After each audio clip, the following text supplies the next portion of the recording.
Update tayo dito sa project natin, ATV 160. Okay na. Na-testing na ni Bombits yung wiring natin. Gumagana na yung busina. Pia horn natin dito. Gumagana na rin yung Zenlo X1 Plus natin. Dito naman, update natin. Okay na rin to. Na-testing na kanina yung Zenlo X1 Plus. Na-testing na rin yung wiring nung Bosch Europa. Yun nga lang, hindi pa natin ay kakabit yung Europa natin. Kasi, ayan, gagawin pa. Hahanapan pa natin ng magandang pwesto dito para maging maayos yung pagkakalagay natin. Good morning germs, good morning Tuesday. Ito, may project na naman tayo dito sa shop. Isang PCX 160, tapos isang ADB 160. Ito, kakasimula lang natin, kakabaklas lang natin ng wire. Nalinis na natin yung area ng paggagawa natin. Ito naman, nailatag na natin yung harness, tapos susunod na natin yung mga switches nya. Ayan, ilalagay na yung switch natin dito na domino tri switch. And then, nalagay mo na yung passing? Hindi pa. Yung passing mamaya ilalagay, tapos yung ano natin dito, selector. Ayan yung selector natin, ilagay na.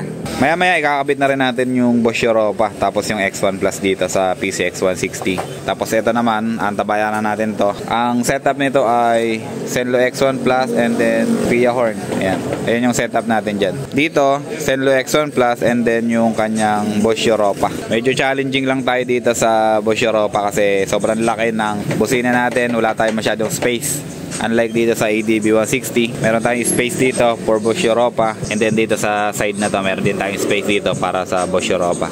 Itong PCX kakaiba to. Kailangan natin ng matinding diskarte para magawa natin yung project natin dito.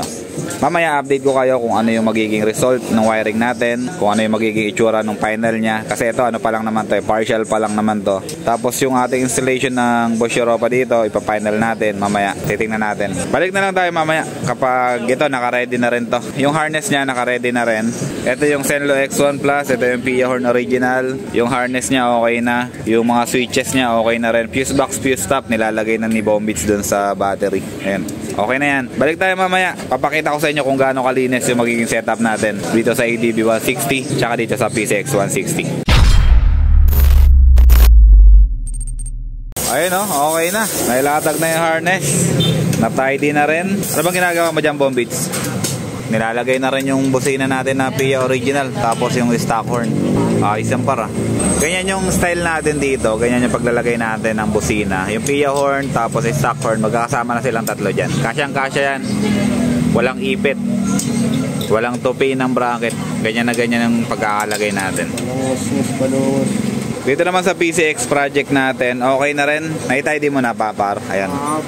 Tinatidy na yung mga wire dito. Yung nakalabas dito. Tapos pagdating dito sa relay, okay na rin. Nakatidy na rin yung mga terminal natin. Puputulin na lang yung mga ano dito, mga cable tie. Putulin mo na yan para hindi na nakakalat. All goods. Ito yung mga terminal nya. Yung terminal ng ating tri-switch, yung terminal ng ating passing switch. Nandiyan, magkakasama na sila. Yung output natin, ballaster natin, ayan. Ikikita nyo naman yung switch natin ng selector. Ayan, yan yung mga terminal nya. Selector switch dito nakalagay para ma-access pa rin sa bulsa.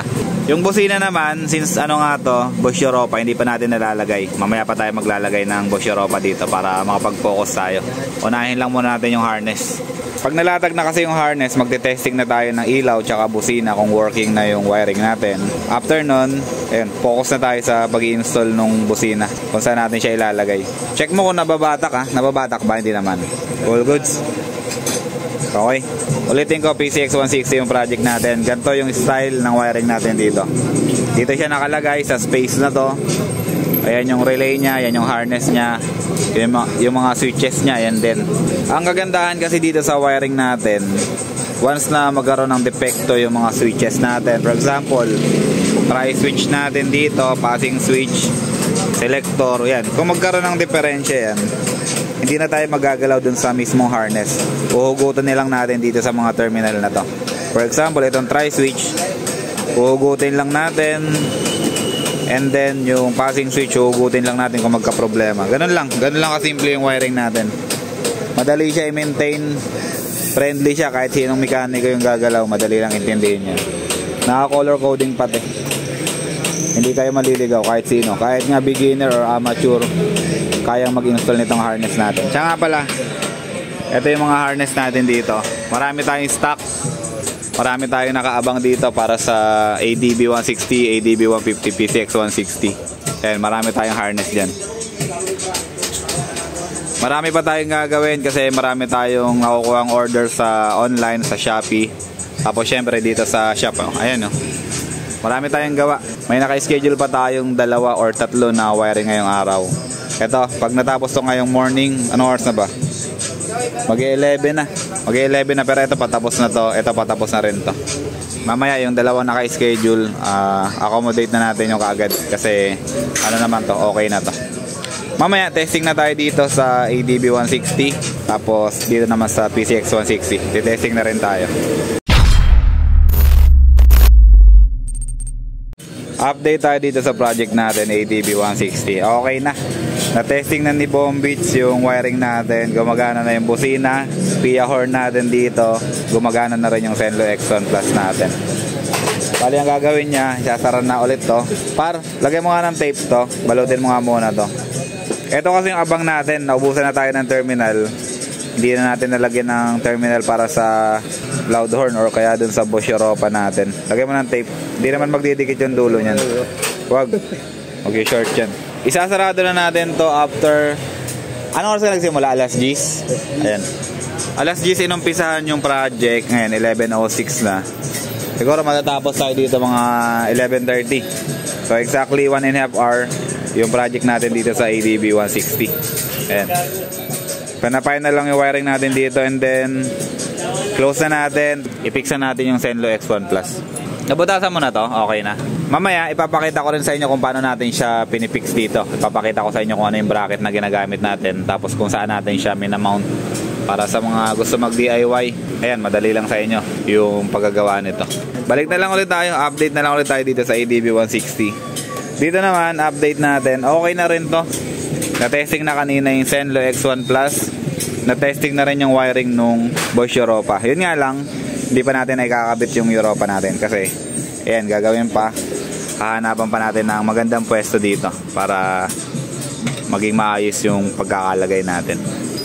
Siya nga pala, kapag PCX yung project natin, expect nyo na ganito yung magiging itsura ng motor ninyo. Tatanggalin natin yung kaha, tatanggalin natin yung utility box, tanggalin natin yung upuan. Ganyan na ganyan yung magiging itsura. Left and right, tanggal yung kaha. Dito, tanggal din dito. Para makagawa tayo ng maayos, makagawa tayo ng maayos na wiring, mailatag natin ng maayos yung mga harness natin. Kasi kung hindi natin tatanggalin yung kaha nito, wala, magdudukot-dukot tayo, hirap na hirap tayo sa paglalatag. Kaya expect nyo ganyan yung output, expect nyo na ganyan yung trabaho na gagawin natin sa mga motor ninyo, especially sa PCX 160. Sa ADB 160 kasi dito lang talaga, itong harapan lang. Kaiba lang kasi talaga itong PCX 160. Kaya ganyan ang itsura. Okay, last update tayo mamaya pag okay na tong PCX, tapos pag okay na rin tong ADB 160 natin dito. Time check natin, 11:31. So almost 1 hour and 30 minutes na tapos yung project natin dito, ADB 160. Sige par, testing tayo. Di ka kita, di kita yung mukha mo. Ayan. Start natin yung motor, testingin natin yung busina muna. Busina. Okay, ayan yung stock horn nya. Stock lang talaga, pure stock. Loud horn naman. Yung loud horn natin, dinisable natin yung combo nya. As per request ng customer natin, as per request ni Sir, tanggalin daw natin yung combo, kaya tinanggal natin. Ulitin mo. Ayan. Ayan yung PIA horn natin. Sige, high. Ayan yung high nya, double color. Low. Yung low nya, ayan, single white. Okay, patay. Passing. Okay. Ayan, gumagana yung passing nya, gumagana yung low, gumagana yung high na double color. Gumagana na rin yung stock horn nya. Ngayon naman, ipapakita ko naman sa inyo yung mounting natin dito. Ito yung mounting ng ating Zenlo X1. Ayan. Sagad siya sa taas. Sigurado hindi tayo tatama dito sa fender nya. Ayan. Gumamit din tayo dyan ng mga stainless na bracket, tsaka mga stainless na balls and nuts para hindi kalawangin yung mga tornilyo natin, para kahit nababasa siya, nauulanan, naaarawan, hindi siya kakalawangin agad. Ayan yung project natin ulit, ATV 160. Tapos na to. Eksaktong 1.5 hour na tapos natin yung project natin. Dito naman, okay na, pinapwesto na rin natin yung Europa natin. Hanapan na natin ng magandang pwesto. Pati yung stock horn natin, okay na rin. Mamaya, bubuin na lang to. Siguro hindi ko na to iti-testing mamaya. Hindi ko na ipapakita sa inyo dito. Pero, try pa rin natin. Okay, so, tapos na tayo sa ATV 160. Antayin na lang natin tong PCX 160.